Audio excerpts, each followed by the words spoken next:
Hey everyone, my name is David Rao, and I'm the music teacher who blogs at makemomentsmatter.org.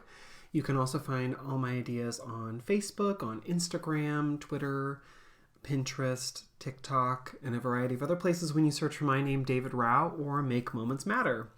So tonight in the Musical Mondays video, I'm going to be answering some of the questions that you all have left about things that maybe we've talked about this semester, or maybe just things that you are thinking about right now. And so if you have a question that you didn't add to the question list, go ahead and add it in the comments and I will try and get to it. But I'm just going through some of the questions that folks have left before. So just as always, if you hear me talk about a game or a resource or a book or something that you're interested in, I have a whole page on my blog dedicated to the links and things that I share. It's at the bottom of where the caption of wherever you're watching, listening to this video, there should be a direct link. But if not, you can go to my blog, makemomentsmatter.org, and click the video tab and find it there in the bottom. Okay, so let me jump right into some of these questions. They're really fun, interesting questions. And so let me see if I can, I'll get to as many of them as I can. And so basically I just asked folks at the end of last week, like, hey, if you're interested, go to this Google form, ask any sort of question you might be thinking about or something about the semester or like what's going on. But like I said, if right now you have a question, drop it into the comments. Okay, so this is a fun one to start with. And I would say who asked this, but I can't look the comment next to the name for some reason right now on Google Forms. Don't know why. Okay, so the question is instruments. I'm really struggling with students refusing to follow the expectations, routines, and basic techniques. When I say refuse, I mean rolling eyes, arguing, etc.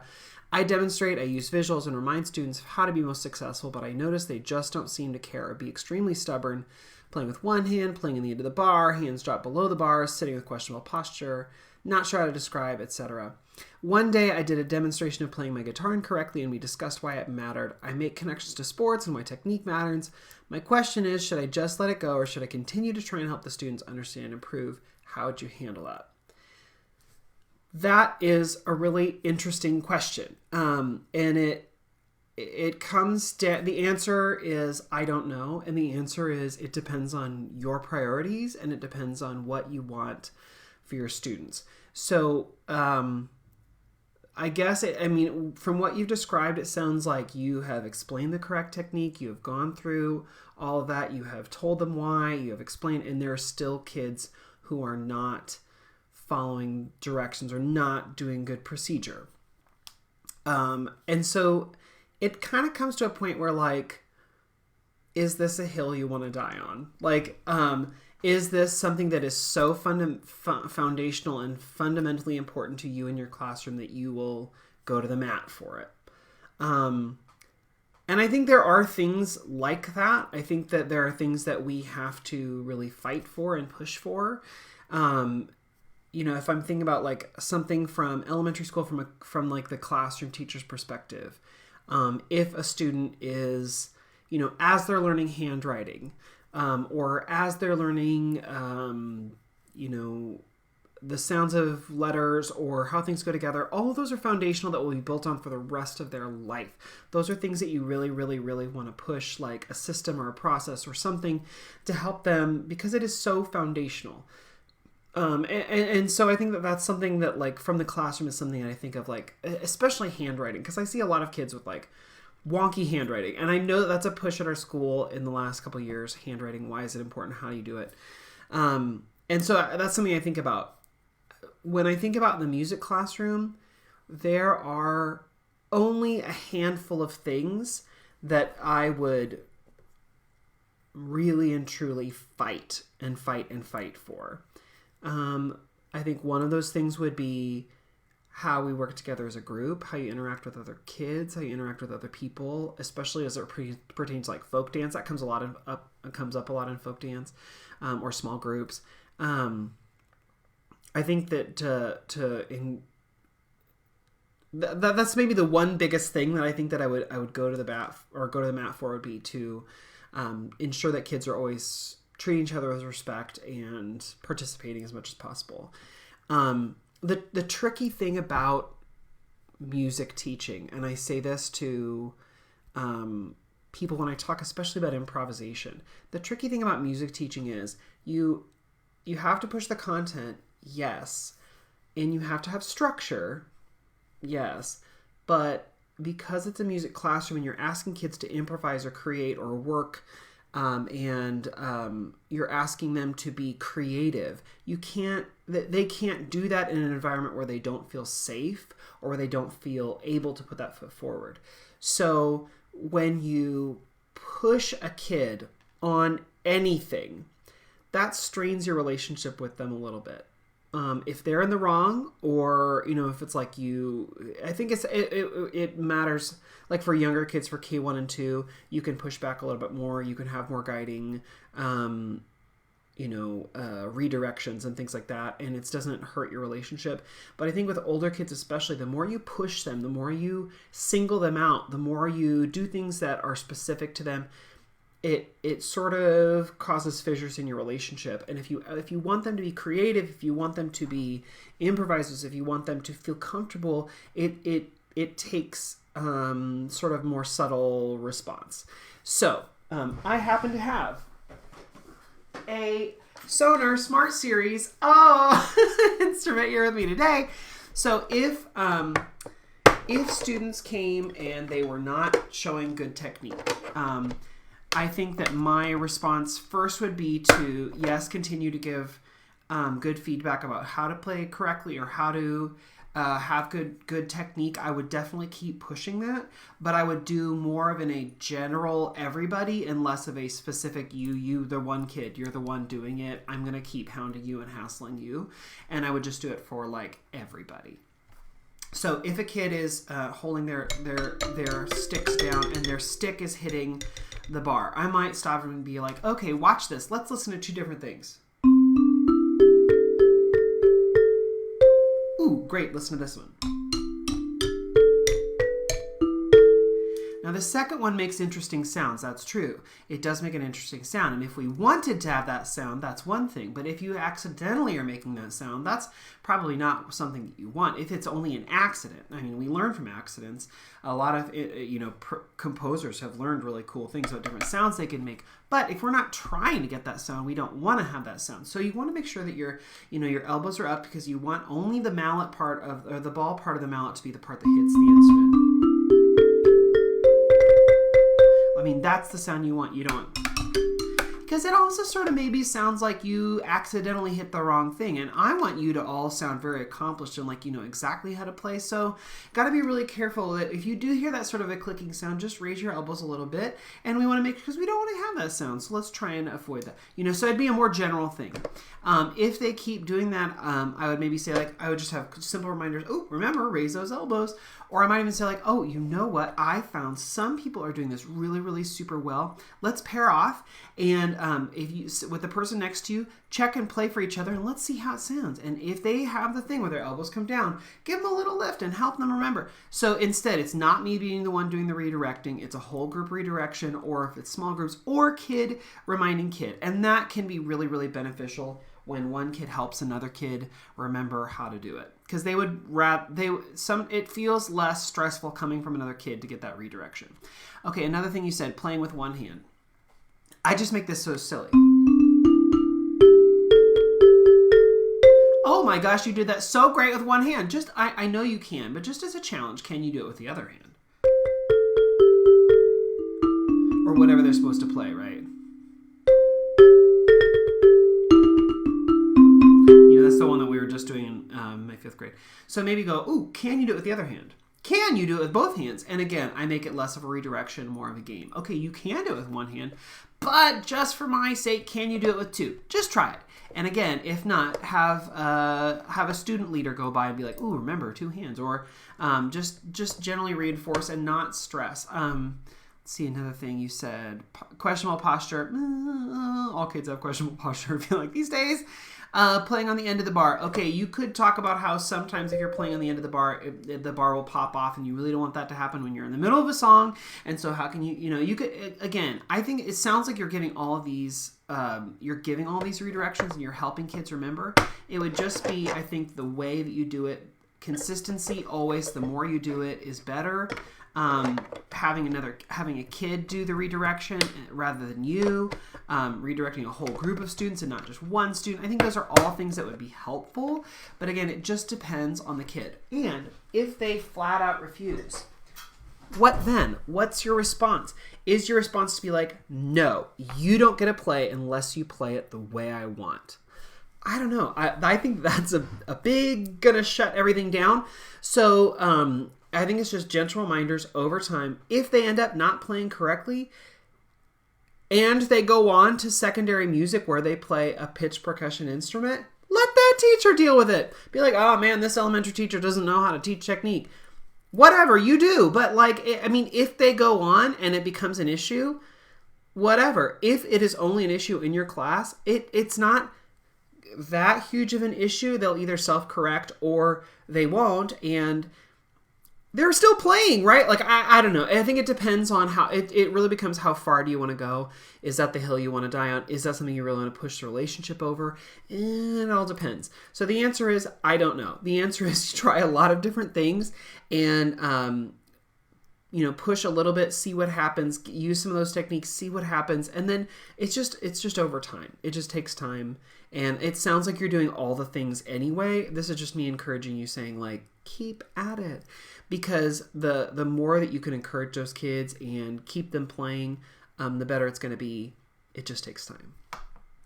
Okay, let's see. Another question on here.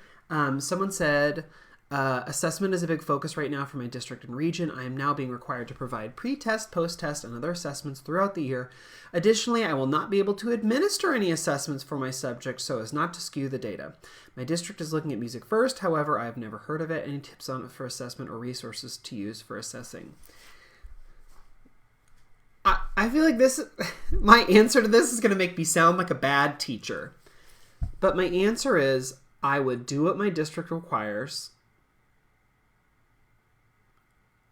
with the least amount of effort possible. Because I know that there are people out there who very adamantly believe in pre-post test. If you talk to music learning theory folks, they have a big, it's so much of what they do is based on testing, assessment, and understanding.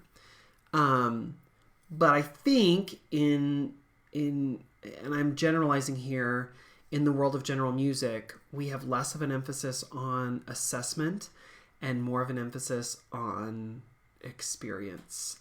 And so I don't keep pre-test, post-test data because so much of what I am interested in, singing voice, ability to keep a beat versus rhythm, ability to work in groups, ability to work independently in groups, that's not something you can assess with a paper pencil test.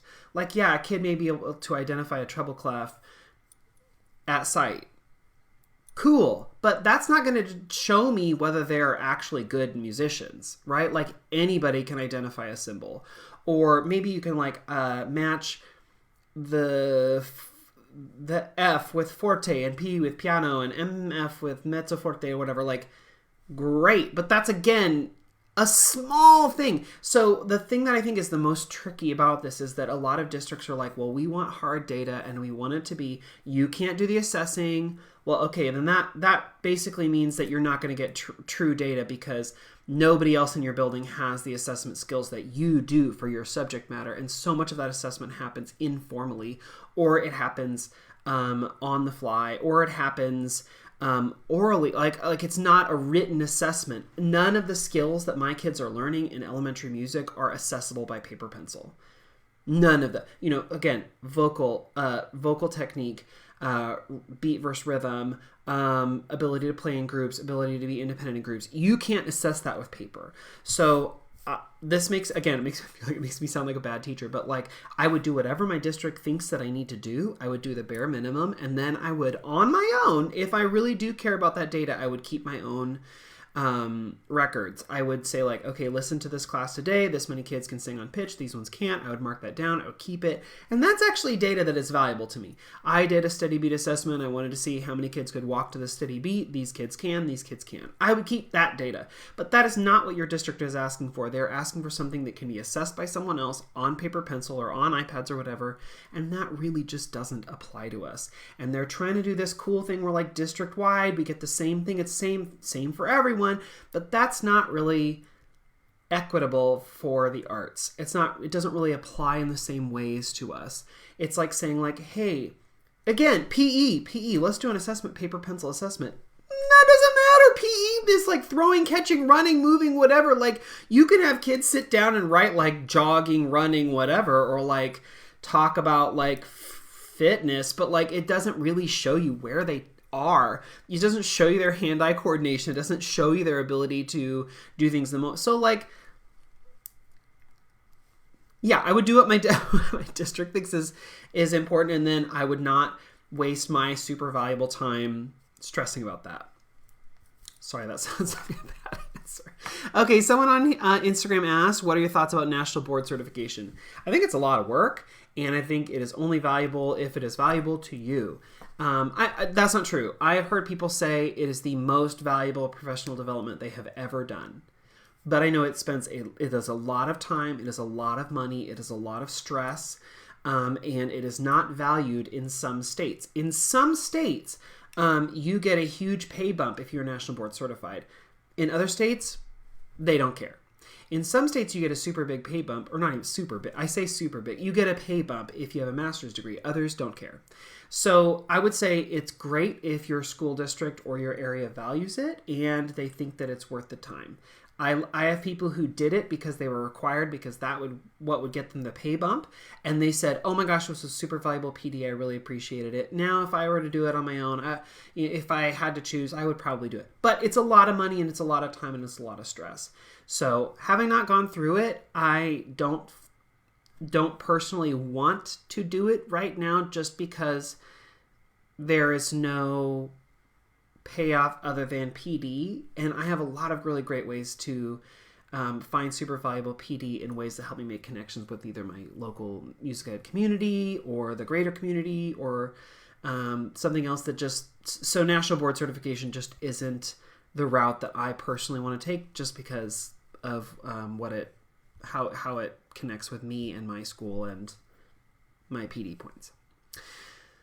Okay, students are working in groups. You need to get their attention. Any tips? I don't like hollering or clapping an echo pattern. I've tried instruments, but I misplace it while I wander around the room. Okay, so I know some people who get like the doorbell, where they plug in like a doorbell and then they have a little button that's on their lanyard, and whenever they press that, the kids have to respond. That's fine. I know some people who I have a variety of instruments. Anytime I play that an instrument to get their attention, that's how I get the kids' attention. There are a lot of instruments you can use for that if you want. Some people use signals. I did a master class with Chris Judah Louder, who is amazing, and she said in her upper elementary and middle school class, all she would do is just stop and wave, and kids would eventually sort of get that and would do it. It did not work as well in my classroom with my younger kids, but with my older kids it sort of worked. So I would say try a bunch of things. I personally like the instrument. I don't mind the clapping pattern, but I don't stop at. I do one of those because they are trained to hear that. In so many classrooms, they are used to hearing that pattern and repeating it. So I do that, and then I do. And then I might go to padding. And then I might do a combo. So I'll do 3 or 4 examples, because by the 3rd or 4th example, almost all kids are doing it. But I might start with that clapping pattern, and I know it's kind of annoying at first, but it works, and it is curricular, and it's actually what we work on with kids. So, like, I just take it, and I'm like, yeah. Mm-hmm. But it's just training, and it's over time getting the kids used to that procedure, and once they do, your life's a lot easier. What do you do when you're feeling uninspired or overwhelmed? What kind of activities do you use on days when you're either completely empty or have no voice? And I think this pairs really well with someone else's question, which is, I am deep into K-5 winter programs from now through December 20th, which is my birthday. So happy concert day on my birthday. Thank you for scheduling it on my birthday. That was very thoughtful. What advice do you have to help me hit the ground running with my lessons when students return from winter break? I'm looking for a great hook to pull them back into curriculum after spending the past 2 months working on program music. Okay, so both of those are like, what do you do when? And I think for both of them, my answer is I try and do something that I think is fun or that the kids really like. So when and this happens a lot where it's like you have your normal rotation. Oh, and then poof, there's a weird day where you have an extra class and it's off the rotation. So I don't really want to teach anything that like depends on the sequence because it's kind of out of sequence. And so it's like, what do you do there?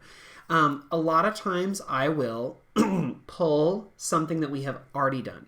So I might pull, and it's usually a dance or a game. I will pull a dance or a game that we have already done, either in this current year or the previous year, or maybe a couple years back. Because kids like to do that again. They like to rehash and retry old games. They really, really like that. So when I'm having either an off day or I want to feel more inspired or excited, or, like maybe they've just come off and I need to like pull them back in, I bring something they've already done, and either we just do it as it was or we add a new element to it. So maybe we do like a dance we've done before and we add like, hey, let's add, what other thing could we do here? Instead of swing your partner, what could we do? Could we change something? And we, like maybe add or modify just to make it more exciting. Or just different. But even kids would probably just be like, let's do it as it was. It has the fun game in the middle and great, let's try. So a lot of kids are just totally up for just replaying the thing they've already done. Another thing that I like to do is just have a folk dance or something that we've not tried before that is similar to something we have. So it's not like I'm teaching a brand new skill. It's just like another way to implement that skill. So for example, maybe we did a folk dance where it's a circle dance and you have a partner in the circle and you have to do the things with your partner. Well, maybe then I'll teach them a song where it's a circle dance where it's a mixer where they have to switch partners. Maybe we've done a mixer before. Maybe I just teach another mixer. They like being able to take like, oh my gosh, this reminds me of I Let Her Go. Yet you're right. It is very similar in that you're in a circle and you do a mixer, So like kids don't mind rehashing things or doing different versions of them. That's something I really, really love to do. Another thing, and this goes especially to what do you do when you're feeling uninspired or overwhelmed or on days where you're empty or have no voice. Sometimes I will teach the sorts of things that I leave for subs. So for example, I like to leave instrument bingo for some subs. I like to leave a couple, not all that tricky, but doable games or things for subs. And so it works better for the sub if the kids have tried it once before. So for example, I like to do some QR code games sometimes. So if I have like an off day, I'll say, bring your iPads, let's try and explore and see what that's like. And so on days where it's truly a sub, I usually have like a video that explains like, here's how you log in, blah, blah, blah. But if I can do it with the kids once, then if they need to do it again later, it's so much easier.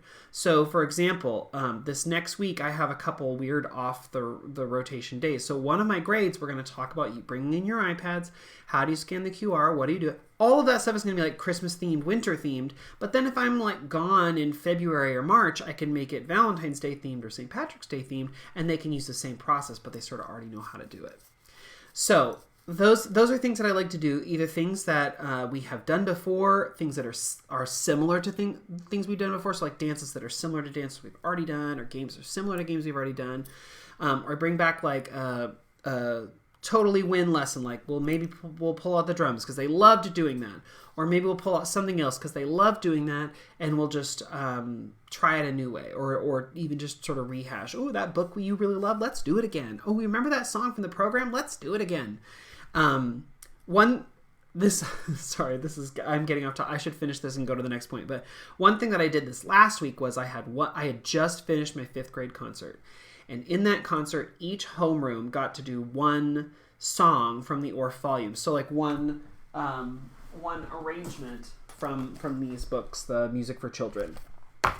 each class got to do their own. It was different. It was cool because then like I could feature like, oh, Miss Maybell's class has this song, and these other kids also learn an instrumental song, but it's different. So they each got their own sort of thing.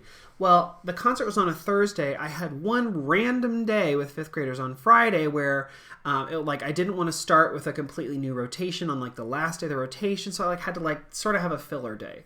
So I didn't want to like come up with anything brand new or really stress myself out to try and make it work because like we had just finished a program. So when they came in, I said, it is stealing day. So you learned your song for your class, and the other 3 songs you did not get to learn because the other classes got to get to learn them. But today, you get to steal one of their songs. We only have one day, and in that day's time, you get to choose which of the other classes we're going to try and steal. We are going to learn that song as best we can in 1 hour. At the end of the hour, we are going to film it and send it to them. And you get to say, ooh, we took your song. They loved it. Thankfully, of the 3 choices for the other 3 homeroom classes that we had, they chose the easiest song to learn, so it like worked pretty well. But even if it hadn't, we would have just processed through as quickly as we could, and taught the song, recorded it, and would have seen where we got. We'd see where we get. It was super fun. Kids really enjoyed it, and it worked pretty well. Okay, one last question because we're almost out of time. But Holly says, how do you approach or find balance concert prep and content delivery? And my answer is, my concerts are based on the content that I teach in that grade level. So, for example, I'm a little stressed because my 2nd grade concert is early February. It's like going to be kind of themed around fairy tales, fantasies, called like Once Upon a Time. And so I take songs that we have been learning through the year. I just maybe retheme them or change them a little bit, or I just like plan on teaching those songs early in the year so they match the content that's coming up. And so like I just pull things that we've already done. I don't teach all brand new stuff that gets like thrown away at the end of the concert. It's all stuff that is curricular. So we play an instrument song that is curricular that we have that fits in with the grade level curriculum. We learn songs that follow along with the grade level curriculum. So my 5th graders, we just did a concert where it started and ended with a big group song on the risers, but both of those songs had 2 different parts. They had either canonic movement or they had harmonies. So they were grade level. They were on grade level. They pushed them a little bit. It was a little bit of a push for the range too, so that was all sort of on grade level. And then each class got an instrumental piece, again, based on what they should be able to handle with their content level, and they got to show that off for their parents. Nothing that we did for the concert is something that I wouldn't have done otherwise. It's just stuff that I sort of pulled together and rethemed together as a concert. That doesn't work if you do like a canned musical as well, because then you are taking time away from your whatever. But it works if you plan it in, themed in. So for example, a couple years ago I did an ocean themed concert. So leading up to that, all the songs that we were doing were ocean themed, and they were right on grade level, but they just happened to be ocean themed, or they were themed in a way that we could make them ocean themed. So like for the ocean concert, we did a song about being in the deep sea. We did a movement activity to something that was like underwater. We did an instrument exploration that was themed around that.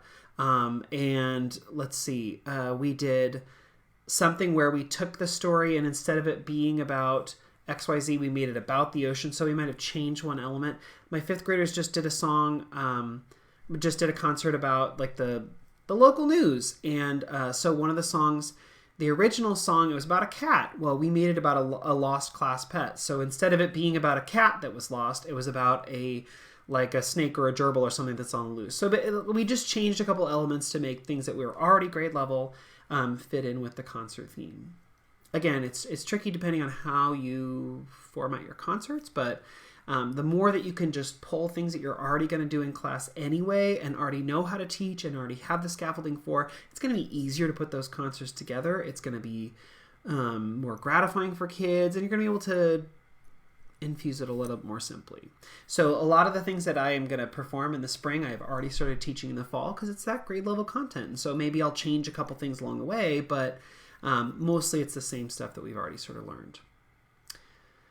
Okay, that's many, if not all of the questions y'all have left for me this week. So I'm going to take a break, and I'm going to see y'all again in January. So if you want more Musical Mondays content and you're like, oh no, it's the end of the semester, guess what? I've been doing this now for, I think this is my 5th year or 6th year doing this. I can't remember. But you can go back and watch all the archives and be like, December stuff, there are more videos, so go back and check those out, or podcasts too. If you are interested in that, you can find that on my blog, makemomentsmatter.org. /video, or you just click the video drop down. And if you are in the Des Moines area, I'm going to be at Simpson College on January 20th for a workshop there, so we'd love to see you and have you join us. If you're in Des Moines or wanna be in Des Moines, Iowa, you can come and join us at Simpson College. That's coming up. But I'm going to be off for the next couple weeks, and I will see y'all again for another Musical Mondays starting in early January. Have a great, wonderful winter break, and I will see y'all later. Bye, everyone.